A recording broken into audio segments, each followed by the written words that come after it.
righty, you are now live. Oh, nice. Thank you. Okay, I call this meeting to order and it's 5:36 p.m. Okay, roll call. Bobby Maxwell here. Rich Cadigan is excused. James White, absent. Alicia Louise Gaines Lynch, absent. Willie Gray is present. Present. Diane Here. Nielsen is present. And Franco Pacheco is present. We have a quorum. Okay, public comments. Is there anything we have in public comments? I have not received any public comment. Okay, very good. Okay, approval of minutes from our last meeting, November 16th. Everyone has a copy of the meeting minutes. You have a chance to look over that.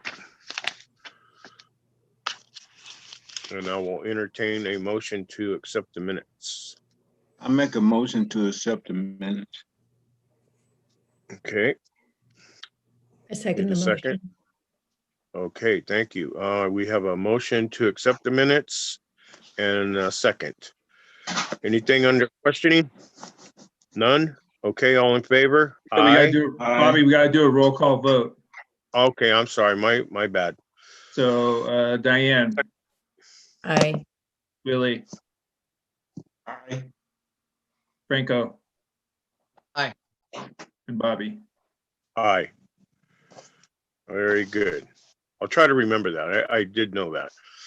Okay, review of the agenda. If there's any items that arose after the 72-hour posting deadline, this is the point in the meeting where a vote may be taken to add the item. Anyone have anything? No. Okay, moving on. Okay, business items. 6A, review and discuss ongoing improvement projects and make a recommendation to the Neighborhood Improvement Commission to allocate funding for the selected project. Okay, does anyone have any ideas that they've come up with?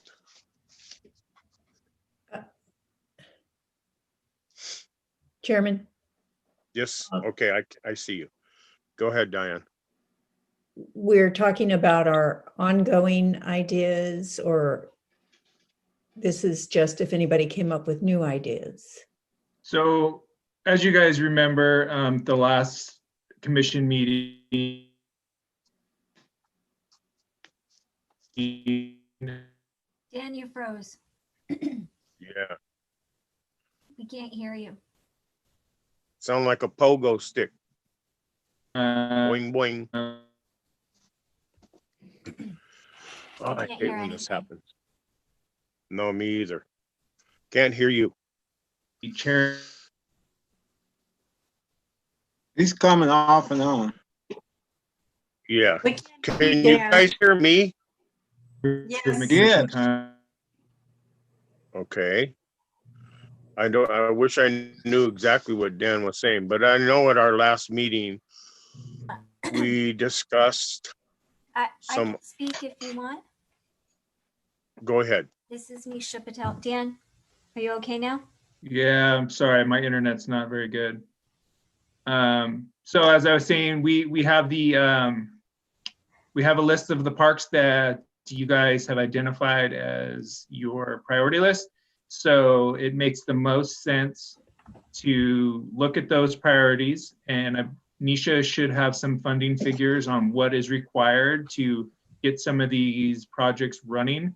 And then once we discuss that, then you guys can make your decision on how you want to request the funds from the NIC. So Nisha, I don't know if you want to go over I some can. of the projects with the funding now. Yeah, I can. So one of the projects you talked most about was Ellis. And even with CDBG funds and the Prop 68 per capita, we still need I may have incorrectly said something at the last meeting, but we do need a full 115,000 for construction of both phases of the project. And if you need information about what those phases are, I can go into that. Like the first phase is a sports court, and the second phase is some ADA, a picnic area, playgrounds, grass fields, and some landscaping. So the total of that would be 621,000 and some change, but we just need 115,000 to start construction, put it out to bid. Design is fully done. And we do need to spend the CDBG and Prop 68 per capita funds, by a certain time. Highland Otis design is 95% complete with plan specs and estimates, so almost there. But at that stage, they estimated the additional costs or the construction cost to be 89,000, which is what we need to put that project out to bid. Now that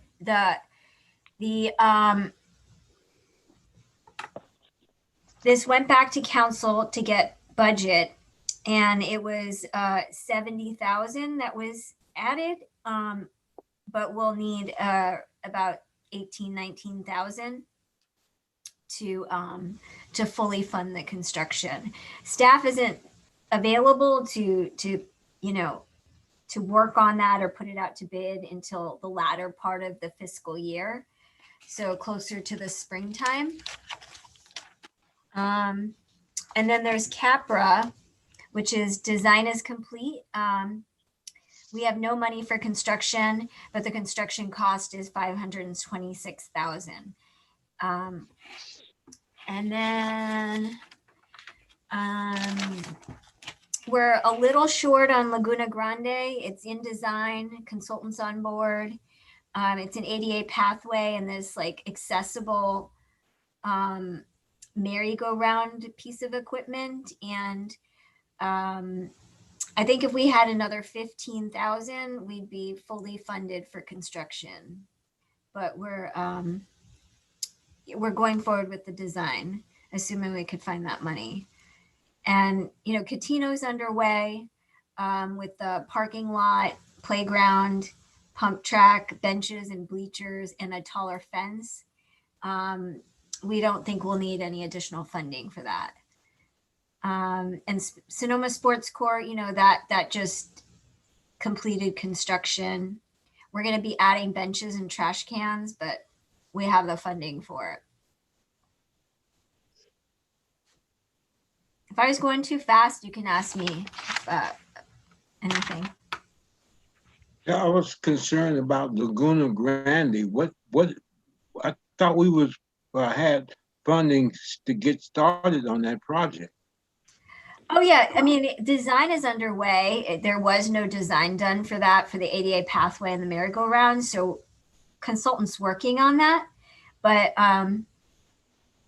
re-looking at the numbers of how much the merry-go-round will cost and just the site prep and the ADA pathway, we might need another 10 or 15,000.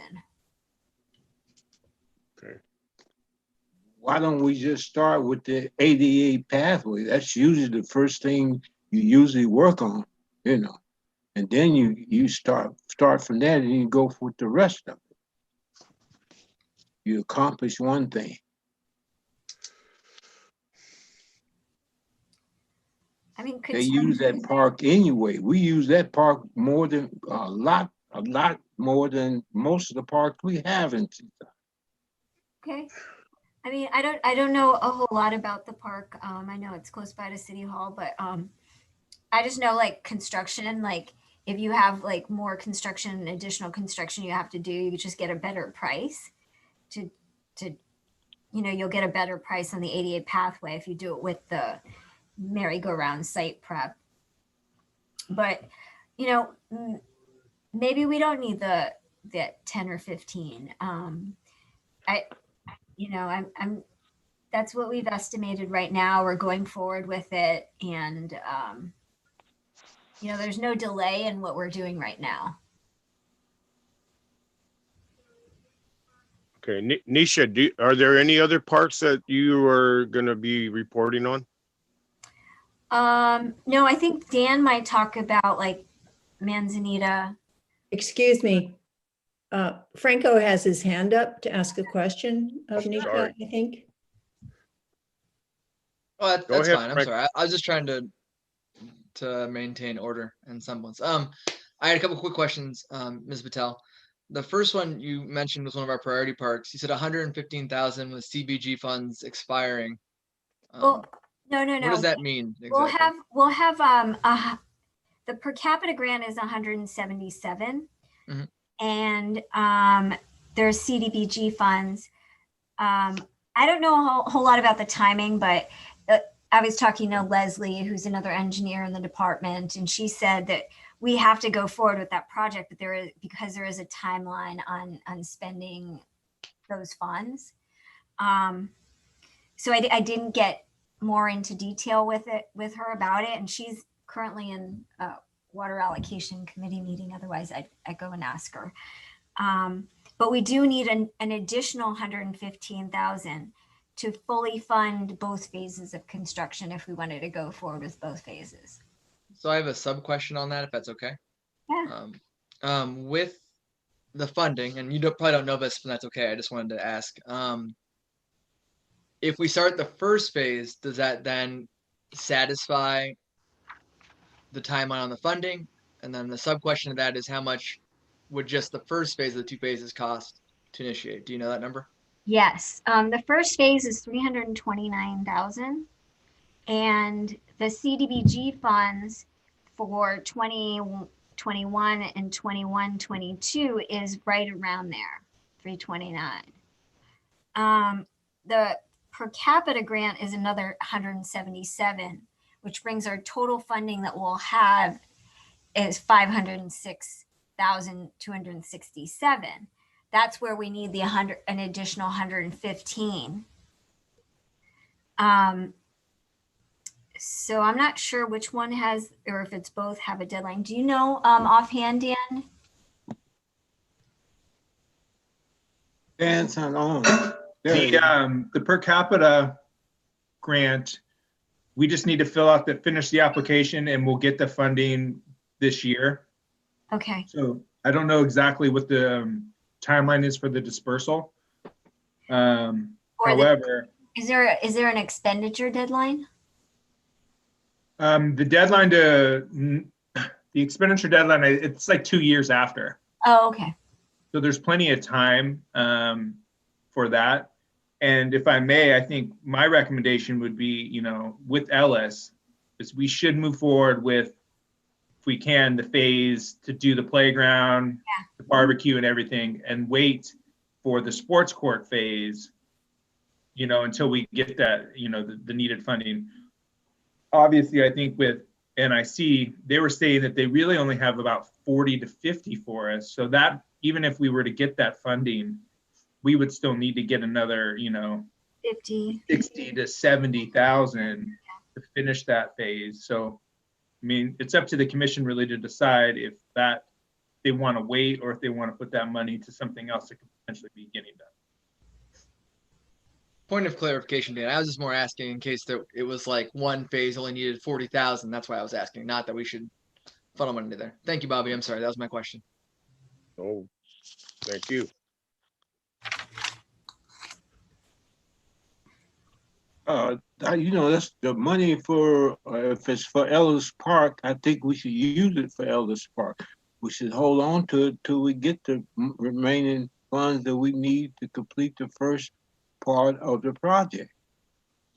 Okay.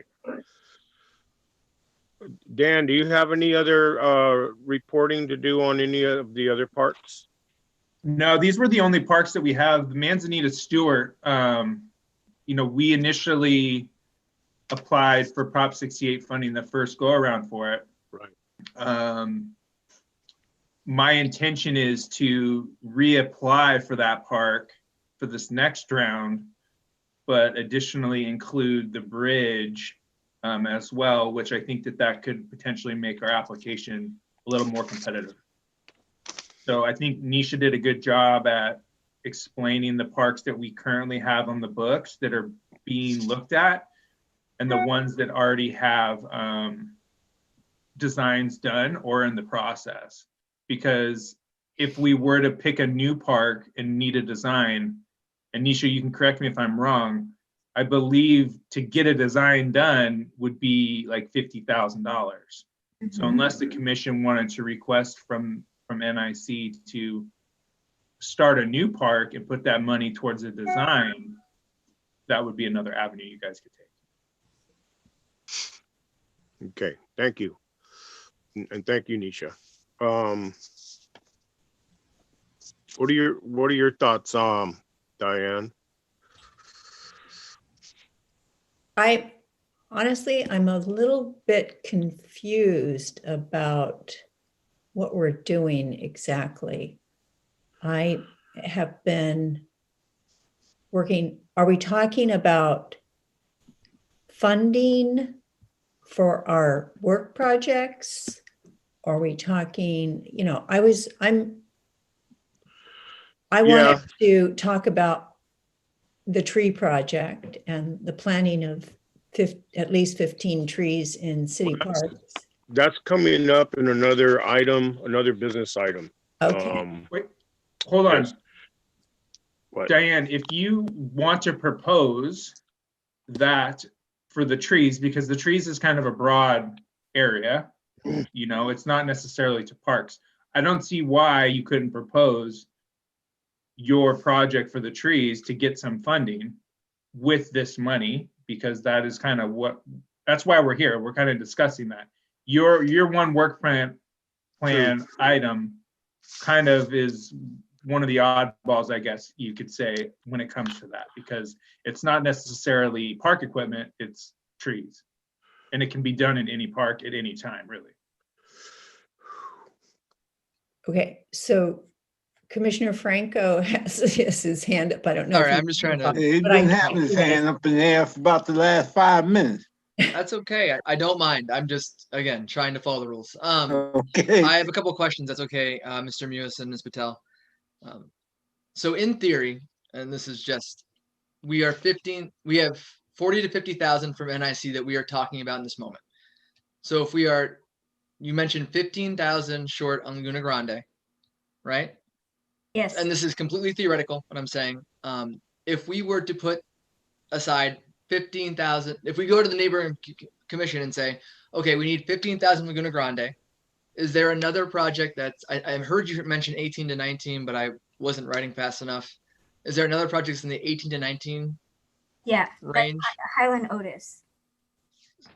So in theory, could we go to neighborhood improvement and say, can we please put money aside for Laguna Grande, Highland, and Otis, and then designate the remaining amount to Diane's trees? Would that be an efficient use of our recommendation? I think that'd be a smart way to handle it. But that's just does that make sense, Dan? Or sorry, Mr. Mewis and Ms. Patel? Yes. Because Ms. Nielsen, can you remind me, I was at the Neighborhood Improvement Commission when you said the figure. What was the figure for the trees in theory? I've got a more clear number, and it's anywhere depending on the size of the trees. And we're talking really, I got a quote for 17 trees instead of 15. We could lower that to 15, but I see where I have kind of a commitment from different park stewards that there's a possibility we could use 17. But basically for 17 trees or tree-like shrubs that are in 24-inch boxes. That means they're pretty large, 24-inch boxes. It would be $2,700. That's without tax, I think. And I believe that is somewhat discounted. And if they're 15-gallon, it would be a lot less than that, but they'd be much smaller trees at $890 for 17. So could I then follow up on my Can I make Yeah. a motion, Mr. Muse? Is that allowed in this moment? Yes, you can, Franco. Go So I motion that we request neighborhood improvement committee, use that 40,000 they've allocated to us in theory to designate the money to finish funding, in theory, the Laguna Grande Park, to finish funding Highland Notice, and to pay for Ms. Nielsen's work plan project in full. Okay, that's a good motion. Do we have a second? I second that. Right. Okay, is there anything else under discussion or questions? No, I mean, I have a okay. question on my own motion, actually. You So do? that would Okay. leave us some wiggle room, Dan. That's okay, right? Because that wouldn't be the full 40, but it'd be within 3,000 to 4,000 ish. I think I can work with Nisha on getting the final totals. Okay. So then that way, when we propose it to NIC, we can have a little bit more of a clear funding number there, and then kind of move forward with that. Okay, anything else under question? Okay, we have a roll call vote on the motion. All right, Franco, Aye. Diane, I, Willie, Don't kind of understand it, so I'm gonna stay kind of neutral. So you're abstaining? I don't know. Oh yeah, I'll vote yeah, because I Oh, don't know. okay. Thank you. Somebody better go yes. That way everybody's happy. Bobby. Thank you. And I vote yay, yes. So the Okay, motion vote passes. unanimously 4-0. And Willie, just so you can clarify, I can clarify it for you a little bit. What Franco's motion is that $19,000, which is the total left for Highland Otis Park to be completed. That is part of this motion, in addition to 15,000, which is required to finish Laguna Grande, which puts us at $34,000. And then Diane's tree project, which is roughly $2,700, puts us right around $36,000. So we're right around that goal of $40,000 for the funding from NIC. Yes. So it was a really good way, I think, to get the most bang out of our buck to finish a couple of these projects that are in the works. Nah, that makes sense. That makes a lot of sense. Okay, beautiful. Thank you all. Okay, moving on to the next business item, 6B, review and Bobby, hold on. discuss. Diane, did you have a question? well, I did want to say that is just for the plants. There is an additional for like materials that we may need to, that's probably another $500 or something dollars. But I just wanted to, I'm sure we've got a little room. Go out there and plant Just wanted those to- trees ourselves. You can Okay. plant them, Willie. Are you satisfied? You happy? Wait, Franco's got his hand up. Okay.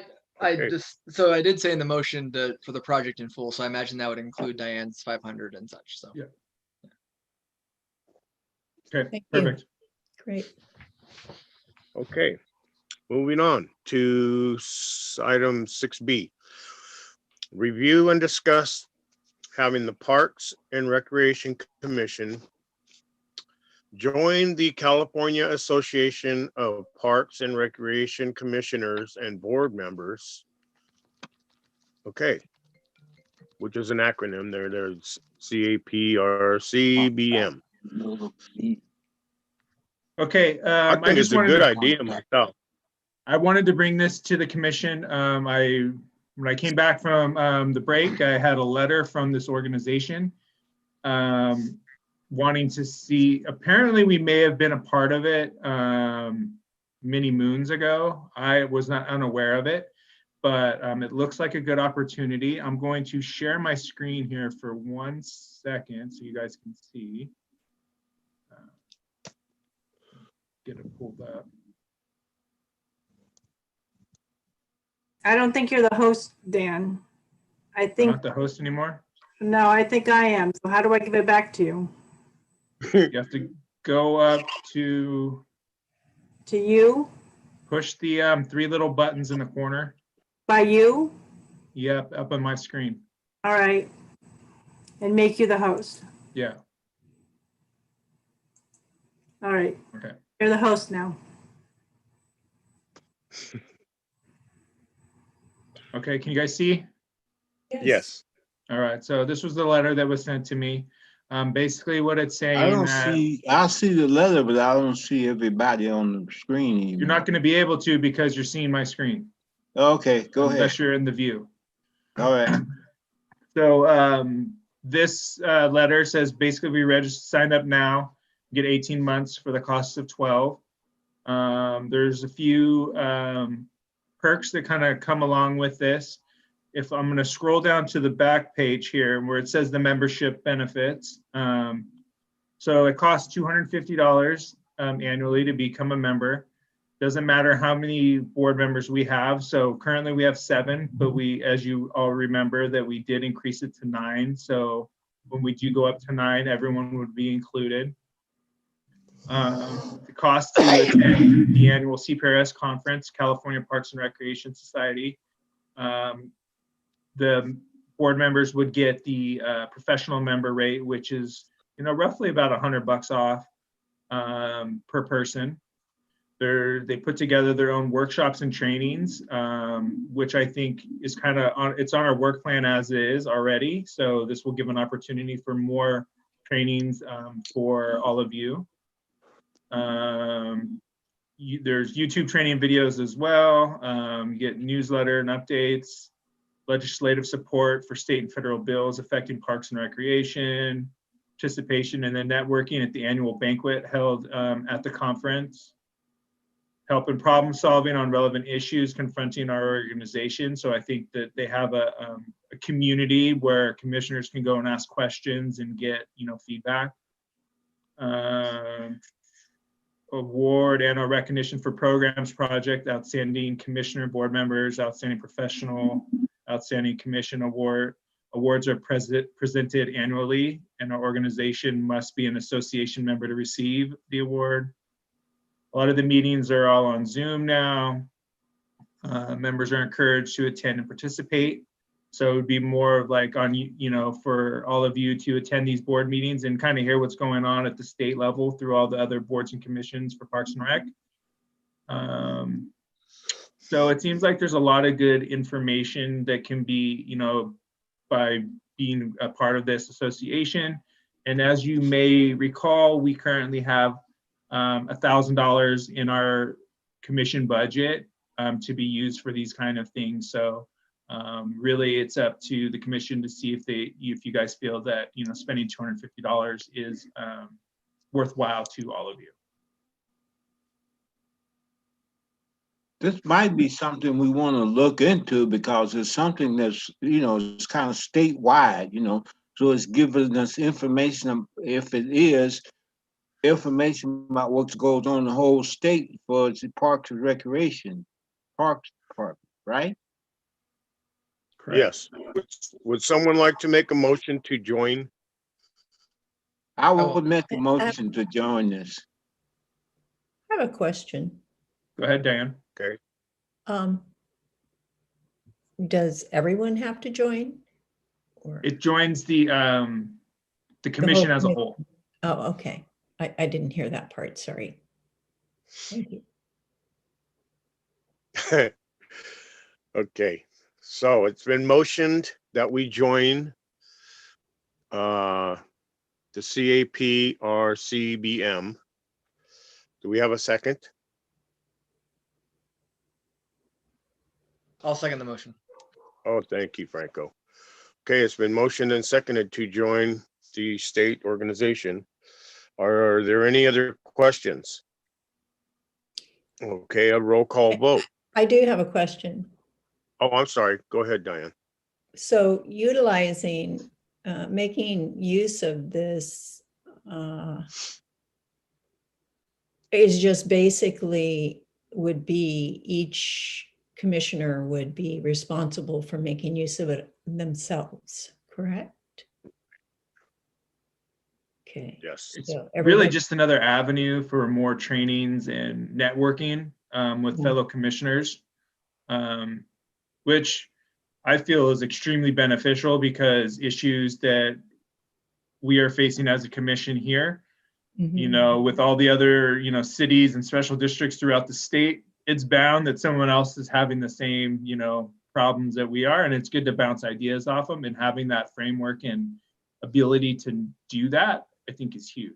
You know, it's just like my association with CPRS, you know, like I built a lot of connections, and my networking skills there is great. And I'm able to bounce off ideas with fellow colleagues throughout the state.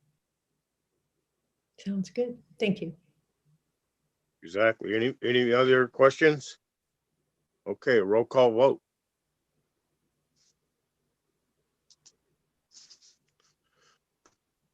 Aye. Aye.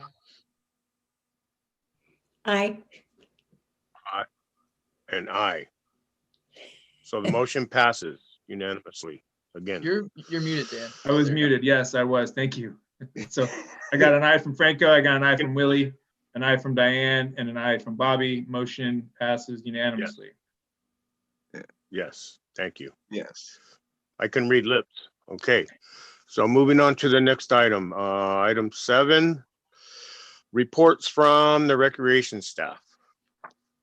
So the main report really is that we, you know, over the holiday break, we were able to deliver 180 meals, lunches to the seniors for a holiday luncheon. So that was, you know, very gratifying, if you will. Just seeing the look on their faces when we brought those hot meals to their doorstep was really great, and they were very appreciative of it. So looking forward to seeing what else we can do as we, you know, venture into the new year, you know, kind of under the circumstances that we're dealing with. Most of the other programs right now are still kind of on hold. However, it was recent that swim lessons were deemed essential. So we are looking at getting our swim lesson program back online as soon as we can. We've been dealing with that is one of the hurdles that we are having with that, but hopefully we'll be able to get something going here in the future. And then we just, the last council meeting, city council approved an MOU with MPUSD for student support services for kids that are on the McKinney-Vento list, which is the list that identifies homeless kids within the school district. So currently there's over 1,000 kids in the city of Seaside that are classified as homeless. Unfortunately, you know, we're not able to reach and connect with all of them in this program. We're only going to be able to have 14 kids per cohort when we start this program on the 25th of this month. But we will look and see if there's ways that we can continue with it. I know the Boys and Girls Club's doing it, CPY is doing it as well. So we are going to try our best to get as many cohorts as we can. We got to limit it to 14 kids and 2 staff. And it is an all-day, 8-hour program. So finding the staff that have the capacity and that are capable of this kind of venture is a bit challenging, but you know, we are lucky to have it getting off the ground. So that will be starting this month. And then also just want to put it out that we are having a food distribution this Saturday at City Hall, our monthly food distribution. So I invite all of the commissioners to come out and help if they would like. It will be at City Hall from 9:30 to 11:30 or 12. And if you would like to help, please just send me an email so I can keep track of everyone. And that's all I have right now. Thank you, Dan. Reports from the park staff. Oh, that's me. Actually, I think I reported on everything earlier, but if you guys have any questions, I can answer them. No, that was a very good report too. Thank you for that. Does anyone have any questions? No? Okay. Reports from commissioners. So we'll just go down the list here. Willie Gray, do you have anything to report? No, I'm just paying attention right now to what's going on, and you know, everything seems to be going well. Okay. Diane. I wanted to talk about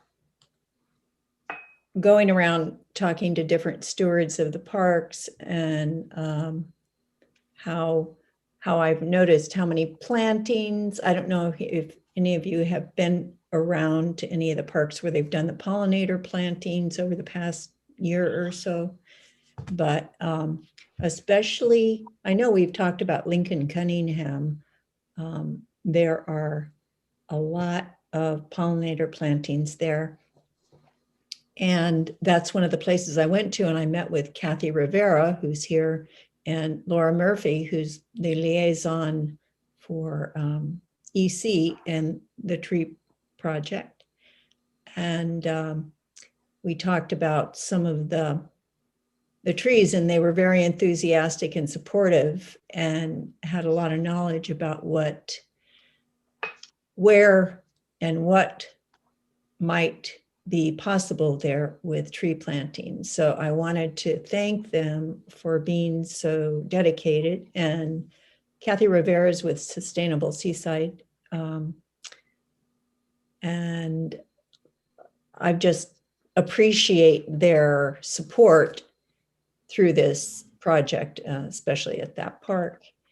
And I've spoken with the other mostly park stewards of other parks where they are show enthusiasm. And I'm just really happy to see the neighbors in the area where some of these parks are that have just, like Martin Park has been so well managed. And I'm just impressed with the organization of park stewards. And I'm happy to hear, hopefully, that we will have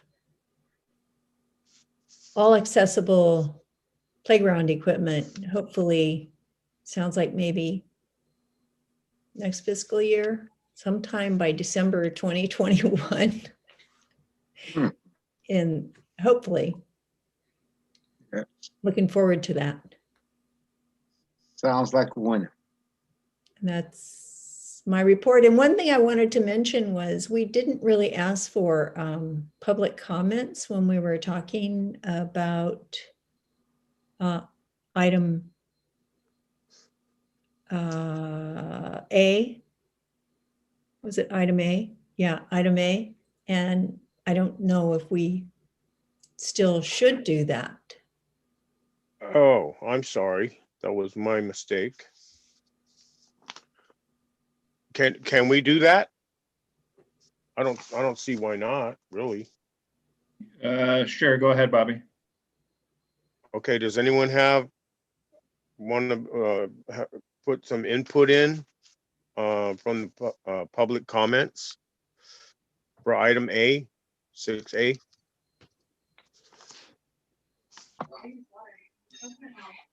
Hi, this is Laura Murphy from the Environmental Commission. I didn't have any comments that didn't ultimately get addressed, but just wanted to speak up since I was given the opportunity to do so. So hi, everyone. The only thing that I would have commented on was that, yes, in fact, there will be some additional costs beyond the actual trees themselves, but yes, together with some of the nonprofit community partners, I've been continuing to meet with Diane on the project, and I feel like we have a reasonable amount of support to expect that to be successful. I guess the only other thing that I would add is that the issue around water and access to irrigation in the parks will continue to be an issue of concern. That is definitely the thing that holds back the establishment of plants. And so thinking in the long term around how we can plan for reintegrating irrigation that is reasonable to manage, I guess, in the park settings for these type of landscaping activities, for pollinator support plantings and for other purposes. That would be something that I would ask the commission to continue thinking about for a long-term perspective.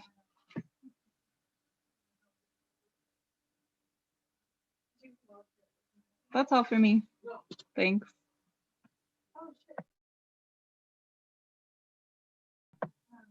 Okay, I'm unmuted. Thank you, Laura. Diane, do you have any more to report on?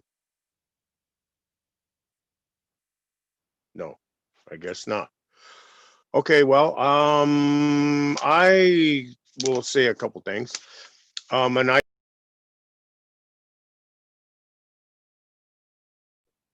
You're muted, Mr. Maxwell. Bobby, you're mute. And you I forgot am. Franco. Sorry. Forgot Franco, Bobby. Hi, Franco. Nope, Go ahead, it's Frank. Franco. Thanks. Sorry, I usually just let Bobby swing out before I hop in the ring with him. No, so nothing really to report on my end. I did, and Diane actually, or sorry, Ms. Nielsen and I also attended Neighborhood Improvement Commission, because I'm posted liaison there, where we heard that they were dedicated to this proposal. So the meeting with them is tomorrow night. So hopefully, Dan, you can answer this for me. Do I then, as a liaison, bring our proposal to them? And maybe, I don't know if you're planning on being there, Ms. Nielsen, to also kind of explain the tree things. I am not as knowledgeable as you, and I know it's important. But is that what we do, Dan? Yeah, go ahead and do that. That should be fine. Okay, just want to make sure that I'm doing the right thing. Okay, so that's the next big thing for me. And then obviously with COVID-19 and everything else, the other work plan that I was working on was the water safety session, and Dan's people and I are still talking about it. And then I imagine that will evolve more once we know more about everything that's allowed and not allowed. So it's kind of on pause. And that's all I have to report. Bobby, real quick, ahead. since Franco just triggered something with the work plan. The work plan that we developed for actually the fiscal year we're currently in never got presented to council. So what it looks like is going to happen is, because none of the other commissioners were really able to do a lot of work, and you guys actually have been doing work, which has been great, but it looks like at their next meeting in February, we will most likely be just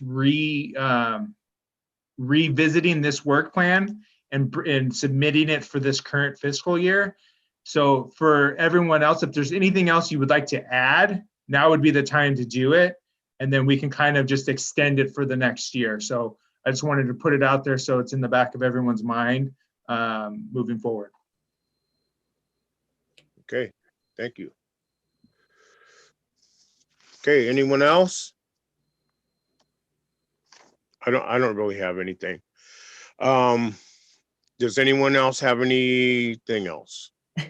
No. Thank you all do. for, Wait, I Ms. do. Nielsen. I do. Okay, go ahead, Chairperson, go ahead. Dan, when you're saying if anybody has anything else on the work plan, do we just email you on that, or is that something you want to us to bring up right now? No, we'll just bring it to because what we'll do is we'll discuss we'll put it on the agenda for the next meeting, because we have to have it finalized by March. And since we won't be meeting, we'll meet next month at our regular scheduled quarterly meeting. We won't be meeting again before that deadline. So if there's anything that we want to add to the work plan, bring it to the next meeting. We can reapprove the one that's currently in place, and make any tweaks that are necessary. So we're ready to send the approved work plan to the city clerk's office. Thank you. Okay, thank you. Thank you all for attending tonight's meeting. And everybody be safe, be well. And our next special scheduled meeting is February 22nd at 5:30 p.m. virtual. Okay. Good night, everyone. Thank you. This meeting is adjourned. Thank you. Bye. Thanks, everyone. Thank you. Bye. Thank you, Terry. Bye, Bobby.